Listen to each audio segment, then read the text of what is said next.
ভাই ইসরায়েলে ফিলিস্তিনের ভূখণ্ড ব্যবহার করে ফিলিস্তিনিরে মারে। দ্বিতীয় বিশ্বযুদ্ধের সময় হিটলারে বাইর করে দিয়েছিল ইহুদিরকে। এই ইহুদিরা কোথায় জায়গা না পায় এই ফিলিস্তিনের মরুভূমির মধ্যে আইসে।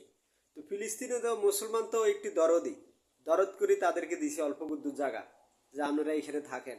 তারা এখন ও অস্ত্র বানায়, ও ইহুদিরকে তো নেটওয়ার্ক ভালো, তারা এখন পারমাণবিক বোমা বানায়। এখন পুরো কান্ট্রিটারে দখল করবার লাই চেষ্টা করতে আছে। দখল তো করিয়ে হেলাইছে। এ পর্যন্ত কমপক্ষে 10 লক্ষ লোক মারছে।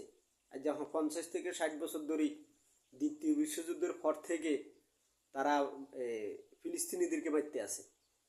আর এর মধ্যে আরব কান্ট্রিটা চুপ করে বসে রয়েছে। তারা কিন্তু সুন্নি মুসলমান। ওই ইরানে একা কত করব? ইরানে তো যুদ্ধ ফার্স্টের তুনে চালাই যেতে আছে ইসরায়েলের সাথে, কিন্তু অন্যান্য মুসলমানেরা অ্যাডজাস্ট হইতে আছে না। কয় ইরান হইছে কিতা শিয়া, আর বেটা শিয়া টিয়া বাদ দে বেটা, এ তো মুসলমানের পক্ষে কাজ করতে আছে।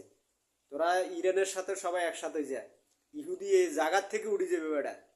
কি এর পারমাণবিক বোমা টোমা বেটা, মুসলমান সব একে গেলে বোমা টোমা তুই দায় যাবি বেটা। সবাই ওই উপরে বলে ভিতরে যুগ করে ঘরে বই দেয়।